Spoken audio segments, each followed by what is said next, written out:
work that I've done, I started my career as a copywriter, and the work that I did as a copywriter, I used innovative a lot.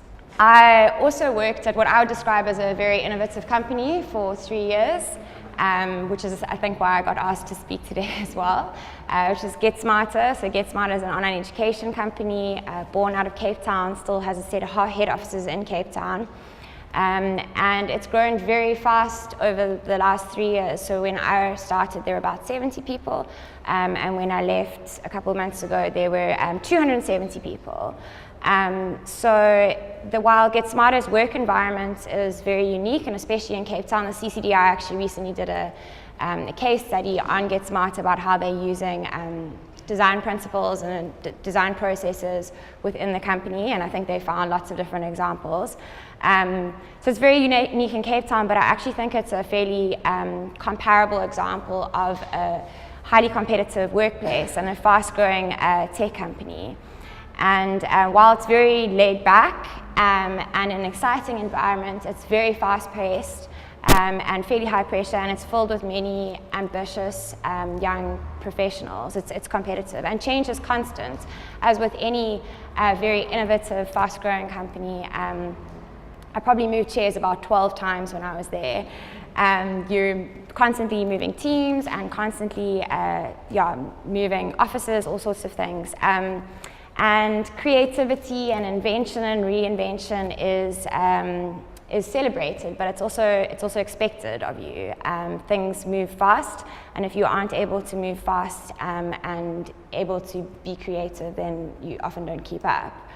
And not only are people at GetSmart and in these fast-paced work environments are they designing really innovative customer journeys and internal processes and marketing strategies, but they're also very much strategically designing their own careers as they go forward. So this GetSmart. Also, GetSmart has fundamentally changed the way that we think about acquiring new skills in South Africa, and more recently internationally, as they partner with UCT and WITS, but they've also recently partnered with international universities. And these are some of the other players on the international stage. And they really changed what we consider students. So the fact is that we are all students, and we all need to consider ourselves as students for the rest of our careers if we want to keep up with a fast-paced work environment. And working in the marketing team for GetSmart, as I did for a while, we had to really understand the different pressures that people were facing in different industries, and how they were addressing those pressures. And the success of all of these companies is very indicative of the fast pace of the work environment and the competitiveness and the different strategies that people are having to employ to keep up and to succeed. There has been quite a few recent reports last year by McKinsey, the World Economic Forum, and Deloitte, and just showed how much the different skills that are needed are going to be disrupted, and how tech really is changing the way we work. So you can see an average of 35% of core skills will change between 2015 and 2020, which is not very long, and South Africa is sitting there at 39%. And what came out of one of the reports is that the technologies that exist at the moment, well, that was last year, so it was 2015, if they are more widely adopted, they could automate 45% of the activities that people are currently doing. And that's just the technologies that are available currently or in 2015. So it's going to become increasingly competitive, and you really have to think creatively and design to stay ahead. This is just a tool I came across a while ago. It's quite funny because you can put in, it's a BBC News tool, and you put in your job title, and it's going to tell you whether the likelihood of a robot taking your job, and it's quite scary. So who's going to sink and who's going to swim? Funny fact that there are lots of people with sink and swim tattoos. If you have two of anything on your body, someone has got a sink or swim tattoo. So you think knuckles, earlobes, eyelids. I spent about half an hour getting lost in a Google search for sink or swim tattoos.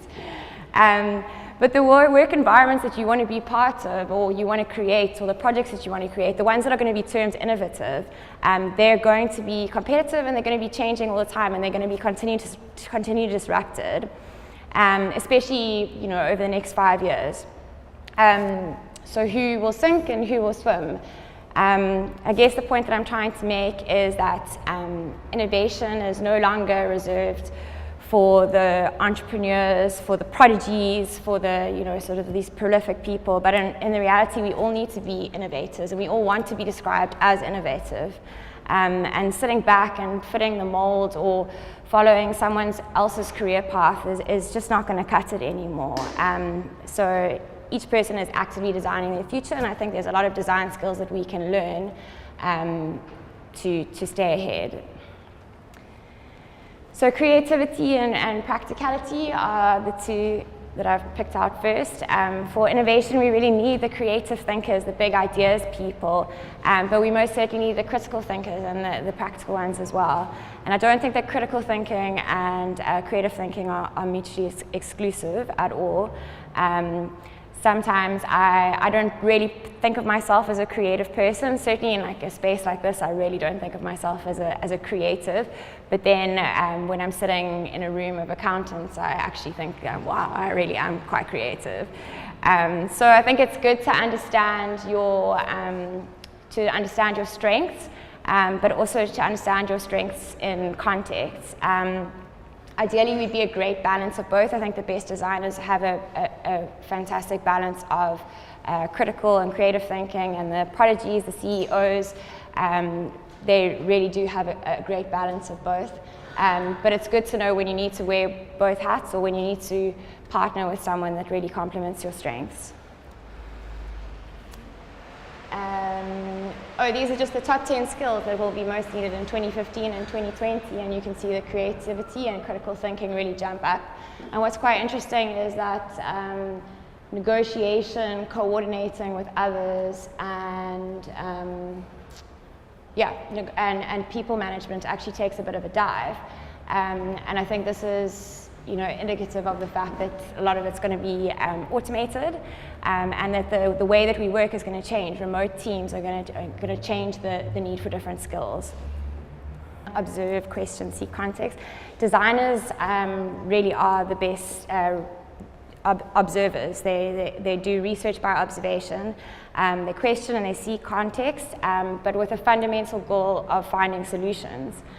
And many of us are great observers. I'm an avid people watching, but I think the difference between just observing and real design approach to observation is really trying to understand the problem and where the problem is and the context of the problem.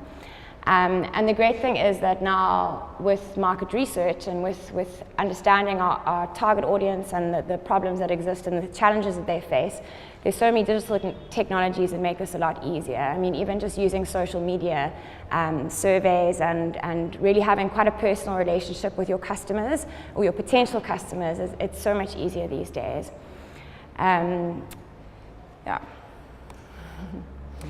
Designers are not scared, or core design skills are not scared to experiment, to build a model, to test an idea.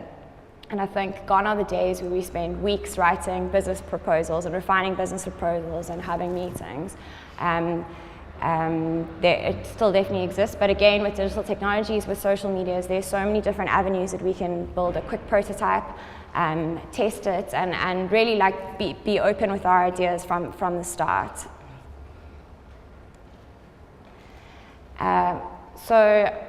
Lifelong learning isn't a new concept. Good old Albert over there once said that once you stop learning, you start dying.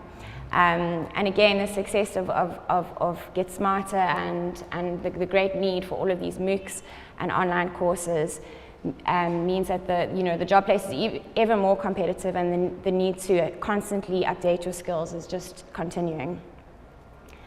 And learning, unlearning, and relearning. Unlearning is probably the hardest thing to do, but I think designers or the design skills find it much easier to scrape the old paint and learn how to do something with new knowledge brought on. And keep it simple. I think a huge mistake in business these days is in the race to be described as innovative and disruptive. Many businesses and people just take on technology and add technology, but the only reason that you should be taking on technology is if it is simplifying what you're doing. invention is only an innovation if it is adopted. And I think that so often I've seen it in, in business, or even in people's personal routines, that they are using new apps and then using, trying to bring in technology wherever they can, but it's not simplifying things. So get rid of it if it's not simplifying. I don't know if anyone knows Seth Godin. So he's a marketing strategist, he's an author, I think he's written about 18 books. And he has this blog that you can subscribe to, and some days you'll get 3 blog posts from him, and sometimes you'll get 1 a week. And a lot of the time I get the blog post and I think, this guy is so wise. I don't know where he gets it from. And other times I'll be like, who does he think he is, really? He thinks he's God. But he generally is extremely wise. And he constantly says, with any new project that he starts, he just says, this might not work. And I think that a core design skill is to be okay with failure, so that you're taught to be comfortable with failure. Failing too often or on too large a scale obviously is never a good thing, but if you haven't failed at all, then you haven't tried. And definitely the most innovative people and the most innovative businesses and the people that are going to do best in their careers in this competitive landscape are definitely the ones who are not afraid of failure. Yeah, so I guess the question is, what are you doing, and who will be describing you as innovative in the future?